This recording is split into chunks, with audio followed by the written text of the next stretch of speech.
નમસ્કાર બાળ મિત્રો, તમારું મારી ચેનલમાં સ્વાગત છે। આજે આપણે ધોરણ 1 પાઠ 8 21થી 50 સુધીની સંખ્યાનો વિડીયો ભાગ 1નો અભ્યાસ કરીશું। તો ચાલો ભણીએ। 21થી 50 સુધીની સંખ્યા પાના નંબર 104 પર ભણીએ। ખાલી જગ્યા પૂરો। અહીં કેટલાક કોષ્ટક। અહીંયા આપણે 21 એટલે બગડે એકડે 21થી પાછડે મીંડે 50 સુધીની સંખ્યા ભણવાની છે અને એમાં એકમ અને દશક પણ ભણવાનું છે। તો અહીંયા પહેલાં આપણને 18ની સંખ્યા આપી છે, બરાબર। તો એમાં 18ની સંખ્યામાં એટલે કે એકડે આઠડે 18, બરાબર। તો એમાં જે આઠડો એટલે કે આ જમણી બાજુ 8 છે અને આ ડાબી બાજુ એકડે 1 છે। તો જે જમણી બાજુ છે તેને એકમ અને ડાબી બાજુ છે તેને દશક, એટલે આ જે છે એકડો એ દશક થશે અને આઠડો છે એ એકમ થશે। યાદ રાખીશું બાળ મિત્રો કે એમાં જે આ બાજુની સંખ્યા હશે પહેલી તે દશક થશે અને બીજી એટલે કે આઠડો જે છે એ દશક થશે। અને અહીં કેટલીક દિવાસળીઓ આપી છે, હવે આપણે જોઈએ।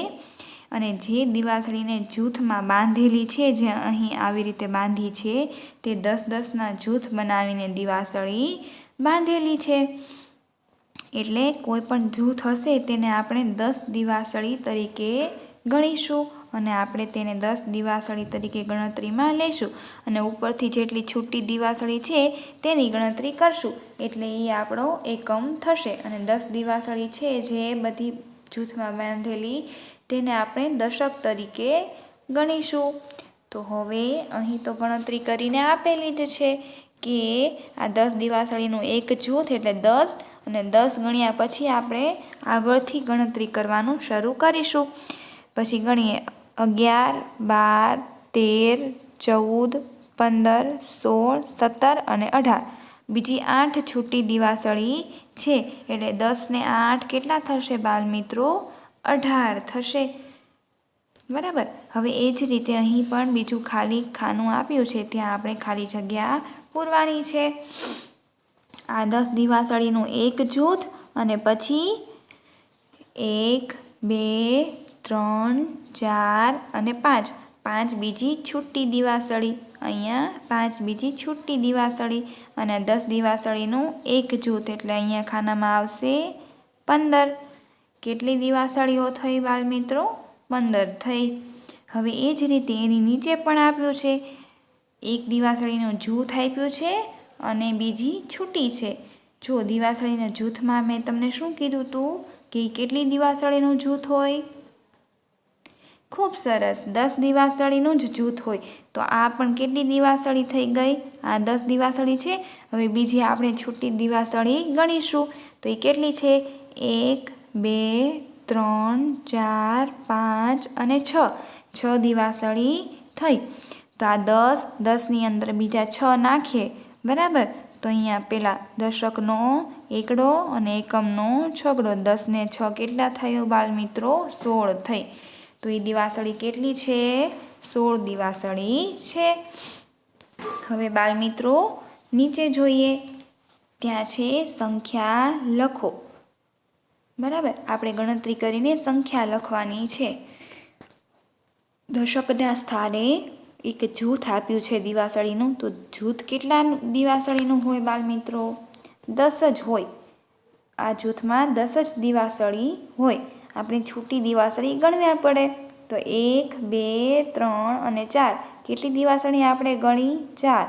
તો દશક એટલે આ દશકના સ્થાન ઉપર હશે, 10 દિવાસળી છે એ દશકના સ્થાને છે એટલે 10 અને એકમના સ્થાને 4 એટલે 1 ને 4 10 ને 4 14, બરાબર। તો આ ખાનામાં આપણે ગણતરી કરીને શું લખ્યું?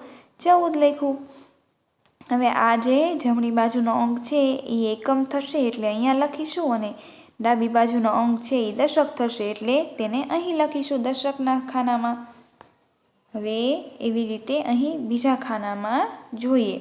અહીંયા આપણને નીચે અંક આપી દીધેલા છે, ત્યાં આપણે દિવાસળી એ રીતે ગણતરી કરીને લખવાની છે. તો જો અહીંયા આપણને કુલ સંખ્યા એટલે કુલ દિવાસળીની સંખ્યા કેટલી આપી દીધી છે? એકડે પાંચડે 15, બરાબર. તો જે આ ડાબી બાજુનો અંક છે એ એકમ છે અને જમણી બાજુનો અંક છે એ દશક છે. તો અહીં આપણે દિવાસળી દોરીશું. તો 5 છે એ એકમના સ્થાને છે, બરાબર, જો અહીં લખ્યું છે, અને 1 છે એ દશકના સ્થાને છે. એટલે એક દિવાસળીનું જૂથ બનશે અને 5 દિવાસળી છૂટી લખાશે. એટલે 5 દિવાસળી આપણે અહીંયા દોરીશું.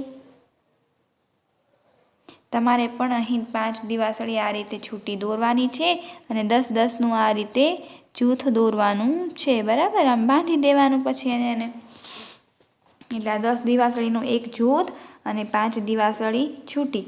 10 અને 5 કેટલા થશે બાલ મિત્રો? 15 થશે.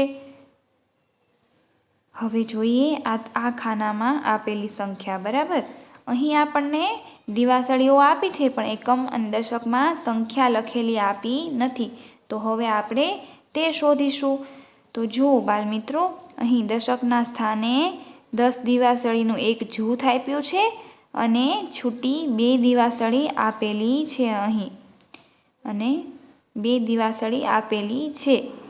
તો 10 અને એની અંદર 2 ઉમેરતા 10 ને 2 કેટલા થશે? 12. તો આપણે એ સંખ્યા આ ખાનામાં કુલ સંખ્યામાં લખીશું. એકડે બગડે 12. તો બગડો છે એ એકમના સ્થાન ઉપર છે તો અહીંયા લખીશું, અને એકડો છે એ દશકના સ્થાને છે તો તે અહીં લખીશું. સમજાણું ને બાલ મિત્રો? તો હવે એ રીતે આપણે અહીં આ ખાનામાં જોઈએ. અહીં આપણને એકમ કુલ સંખ્યામાં બગડે મીંડે 20 એમ સંખ્યા આપેલી છે. તો એકમના સ્થાને કેટલી દિવાસળી થશે? ત્યાં 0 છે, 0 લખેલો છે એકમના સ્થાને, તો ત્યાં દિવાસળી આવશે નહીં. અને દશકના સ્થાને 2 લખેલા છે એટલે 10 10ના કેટલા જૂથ હશે? 2 જૂથ. તો આપણે અહીંયા ખાલી 10 10ના 2 જૂથ જ દોરવાના રહેશે,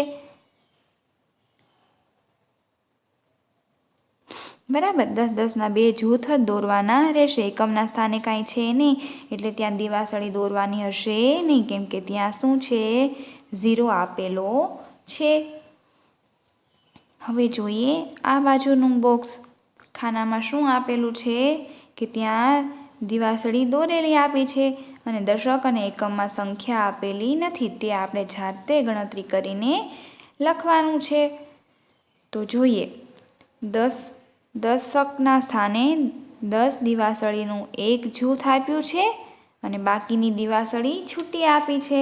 તો એ કેટલી છે આપણે ગણીએ. 1 2 3 4 5 6 7 8 અને 9 દિવાસળી આપી છે. એટલે 10 દિવાસળીનું એક જૂથ એટલે 10 અને બાકીની છૂટી 9 દિવાસળી. તો 10 ને 9 કેટલા થશે બાલ મિત્રો? 19 થશે. તો 9 ને એકમના સ્થાન ઉપર લખીશું અને 1 ને દશકના સ્થાન ઉપર લખીશું. હવે એની બાજુના આ ખાના પર જોઈએ શું કીધું છે. ત્યાં પણ સંખ્યા આપેલી છે, 2 બગડા 22, બરાબર. તો 1 બગડો દશકના સ્થાન ઉપર અને 1 બગડો એકમના સ્થાન ઉપર લખીશું. એટલે એકમના સ્થાન ઉપર છે એટલે એ સંખ્યા આપણે છૂટી એટલે એ દિવાસળી આપણે છૂટી દોરવાની હશે. અને દશકના સ્થાને 2 આપેલા છે એટલે 10 10ના કેટલા જૂથ થશે? 2. 10 10ના 2 જૂથ થશે અને એકમના સ્થાને 2 બીજી છૂટી દિવાસળી. એટલે આ 10 ને 10 20, 20 ને 2 22. એટલે કેટલી સંખ્યા થઈ જાય બાલ મિત્રો? 22. એકમના સ્થાન ઉપર 2 અને દશકના સ્થાન ઉપર પણ 2. બાલ મિત્રો, તમારે પણ મારી સાથે તમારા પાઠ્યપુસ્તકમાં આ હોમવર્ક કરવાનું છે. આગળનું આપણે આવતા વિડીયોમાં ભણીશું. અને એકમ અને દશકની સંખ્યા વિશે અભ્યાસ કરીશું. 21 થી 50 સુધીની સંખ્યા. નમસ્કાર.